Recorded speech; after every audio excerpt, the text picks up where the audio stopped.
So, welcome back. And as I said, that I could not finish conflict in my previous class and my previous video because it was already quite long. So, here I am, and this is the part which I feel is very small, but without this, you do not have a plot. If you do not have a conflict, you do not have a plot because climax, the most tense moment in your story, is made via the conflict. In other words, conflict could also be called just a problem. Like every story needs a problem. You cannot go forward without a problem to solve it, because if you do not have a problem on the first hand, then how will you be able to solve it? Right? So it's just that if you do not have a paper, how will you write?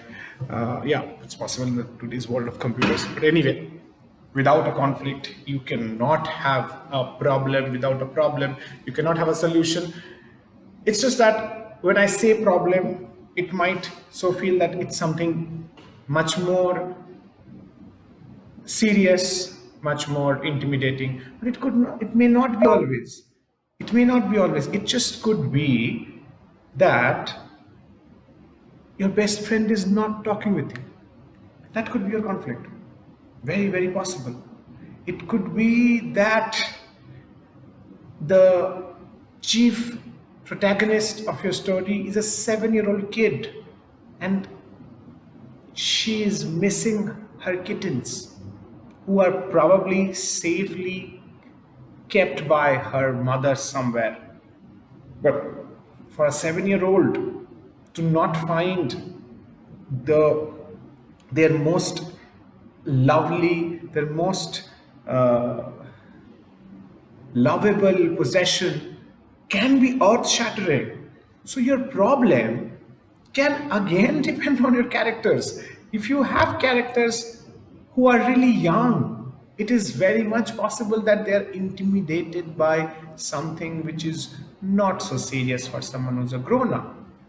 Like the way when I was very young, one day my cousin sister, she was pretty old, like she was 14 years older than I, and she took me for a ride outside. And as soon as we came out, I asked, Didi, you didn't tell your mom, you didn't ask her permission. How did you come out? And she said, yeah, I do that. For me, it was like an earth-shattering, overwhelming moment. That how is it possible that without telling your mom, how can you come out of your house? Oh my God!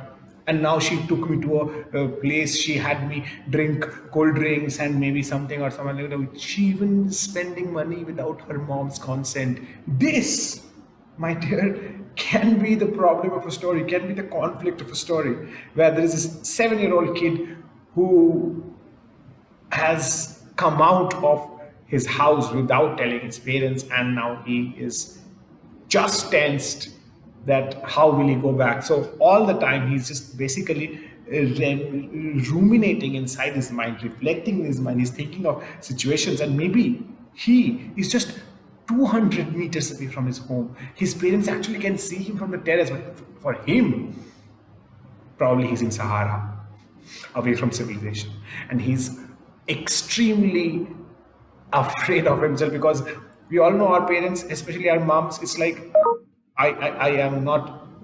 I met with an accident. The first thing she does is, oh, you don't know how to ride a bike.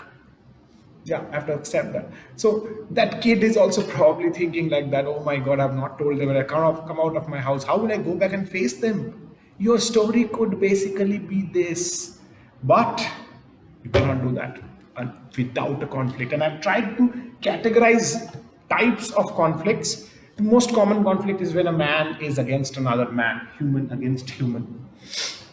Very, very common thing, where there is one man who has, or a woman is in a dispute, is in a problematic situation, problematic relationship with another woman or man.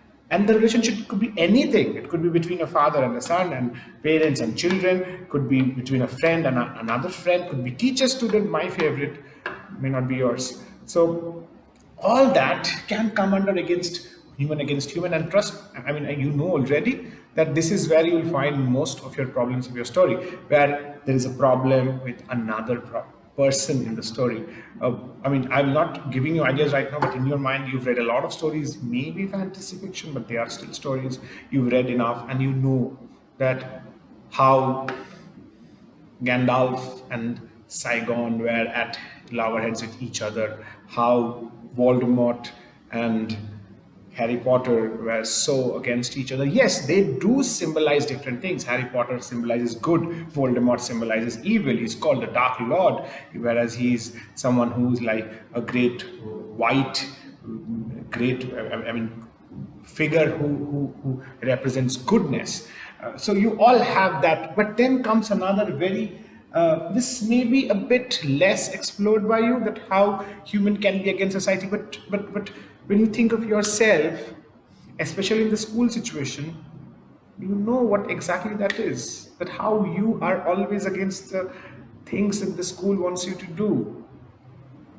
Maybe it is your socks, maybe it is the shoe color, maybe it is the unplaited hair or the untucked shirt. So you don't want to do that. That is where you're trying to go against your society, which is essentially your school. And that can create a conflict, that can create a problem, and you have to solve that if you're going to use that in your story. And then comes nature. This is more of a catastrophic situation where your problem is a natural disaster and you have to deal with it. And here also you can bring in a bit of supernatural elements. How, what again, fantasy fiction is a great place to look into how man can be against supernatural powers and still try and find a way out of that. Finally, it is about the self, and this is something which is, of course, very deep, very complicated at times. You may not like to do this very easily, and I would say that it's also not recommended if you're not very confident about it, because this is where you're going inside the main person's character. So the main person of your story has a sort of, not exactly in the psychological manner, but a kind of a split personality. It's not a psychological disorder. If you see that all of us have a sort of deferred view of our own identity, sometimes I'm bad, sometimes I want to shout at you, you know that very well. But that happens. It's not exactly that I'm suffering from split personality disorder, but this is something that people have. They want to do things there. There is something inside their mind pulling them back. There are things that people around them have told you which is influencing them. All that is coming in from inside, and it becomes a conflict against your own self. And trust me, this can be much more of a conflict than any of these three. And again, in terms of our IGCSE exam situation, this is easily doable, just that you need a bit of practice. Remember one thing that is absolutely imperative, essential, that is, you cannot go to the examination hall with a clean, like empty slate. You need to have 10 to 15 ready-made plots, everything from exposition to resolution. You need to have all of them, at least 10 to 15 in number, ready, because I told you the other day in my first video that how your question in your exam, the prompt in your exam could be turned upside down. So if you have those 10 to 15 plots, which you should start creating right now, so that by the end of November, when your marks start, you're ready with them.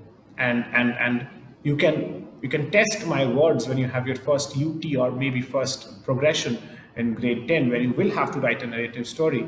If you are ready with, say, 10 to 15 plots beforehand, I can assure you one of them will be quite easily used in your exam. Because it's not easy to think of all this beforehand. It's not easy. In your exam, you are supposed to go and execute, like the way you would have done in any other subject, where you prepare, sometimes mug up, and sometimes you know almost like a photographic memory, you take up and go and print it there in your exam.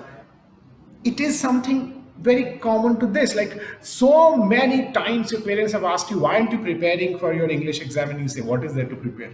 This is what you prepare. You prepare 15 plots beforehand. Maybe 3 suspense, maybe 3 mystery, maybe 3 horror, maybe 3 adventure, maybe 3 drama, but you need them. You can actually focus on three types, with 5 mystery or suspense kind of plots, 5 adventure kind of plots, and 5 drama kind of plots. I am pretty much sure that you will be able to use one of them in your exam. So please, next time, when your mom or dad asks you why aren't you preparing, and you say no, I have nothing to prepare in English, please, that's enough. That's enough.